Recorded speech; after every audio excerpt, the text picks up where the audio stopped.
Hey, welcome back to the channel. Today we're going to do something slightly different. We're going to teach you how to make a dramatic map path transition using Powerdirector Android. I'm going to be using Photodirector today for this tutorial, and we're going to click on that. And I've already downloaded an image of the map I want to use. So we're going to go into Edit, Downloads, we're going to open up the map. Now down at the bottom, we're going to select Pen Tool, and we're going to select Brush, and I'm going to go with Marching Ants, dotted lines. Alright, so now you can pinch and zoom the map with 2 fingers, and then take your time to lay the precise line you want. Once you're happy with that, you want to click the arrow at the top right corner. It's going to bring you to the option to save. There you go, bibbidi bobbidi boo. Now we're going to close out of this, and we're going to go to Powerdirector, and we're going to animate this. We're going to create a layer, mask. Okay, 16 by 9. Ba-boom. So first off, we're going to go into Photo, Downloads. We're going to take the existing map image. Once it's there, first layer, we're going to stretch that out in the timeline to a comfortable increment of time. I'm going to use 20 seconds. All right. Now we're going to go into the layers. We're going to go into Photo and Photodirector. Now we're going to open the one we just did. Boom. Now this is going to be the toughest part of the tutorial. You have to size this. You can use the opacity tool in your edit menu to help you. Now let's struggle with this, and we're going to pinch the top corner, or you can do it with 2 fingers. And we're going to stretch this. And once you feel that you have this in a comfortable position, and I do stress this is going to be frustrating, especially if you're using a cell phone app, you're going to stretch it out in the timeline to match the original. Now, we're going to go into Mask, and we're going to select Linear. And you'll see how this works as I rotate it. It's going to make the marching ants or dotted line appear as I rotate it. We're going to move the anchor point up a little bit, just so we can get a full 180-degree swing and have all of the lines present. So we're going to create a keyframe. We're going to advance, and we're going to create a second. We're going to swing the mask around, advance the timeline again, create keyframe, rotate the linear tool, advance to the end, click keyframe, open up the rest of the mask. There. Now we'll play it back. We now have an animated linear mask of a dotted path along a map. But it's a little slow, it's a little plain. Let's show you how to fix that. We're going to go ahead and we're going to save this. Top right corner. We're going to go to Produce and Share. You're going to select what format you want or what output. Go ahead, let it do its thing. Baby bobbity boo. Not going to review now.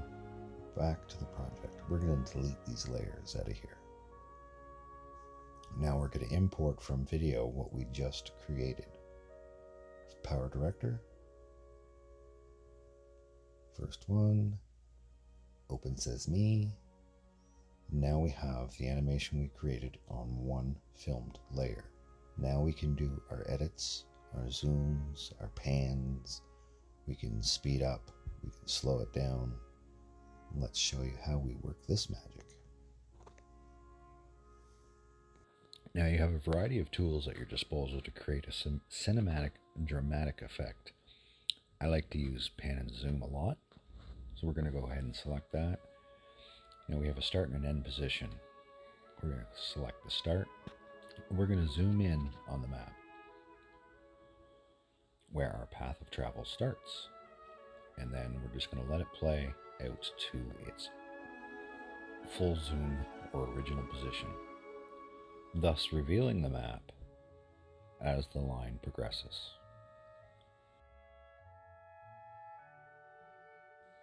Once you're happy with the pan and zoom you've selected, it's time to adjust the speed to which it plays back. Lowering the speed will increase the length.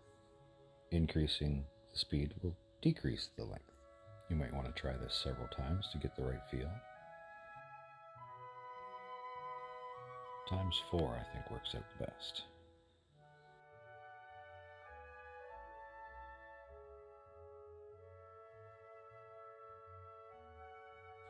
Since the animation we've created suggests travel, we're going to do just that, and we're going to add a traveling overlay. First, find the piece of footage you want the map to transition into.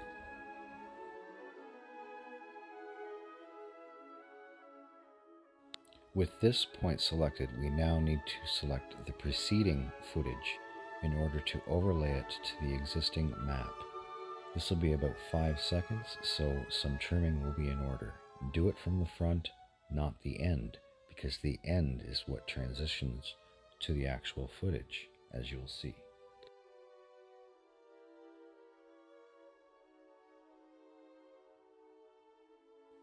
Now that the length of our overlay matches the length of our map, it's time to drop the opacity on the overlay to reveal the map.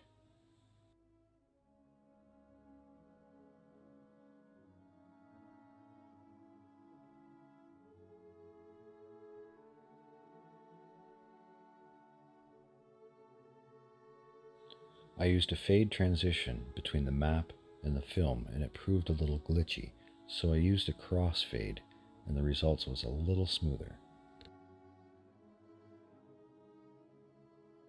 Now I'm going to add a black photo card at the start of it all to make a nice smooth blend from the previous presumed transitioned film.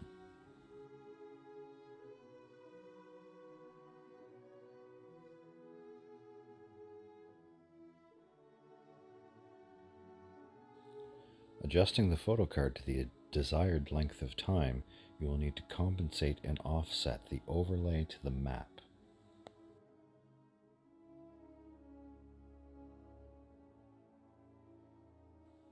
And here I'm adding a fade in to my overlay. Now let's see how it looks.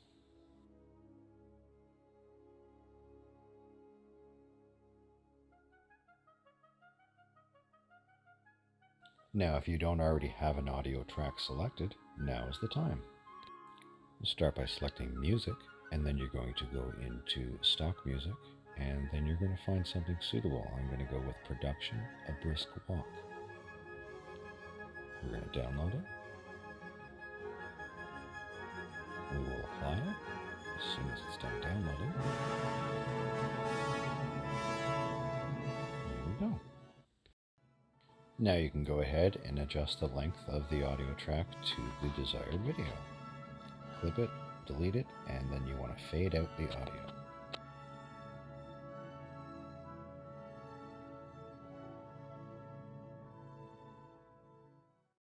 Now let's see what we have.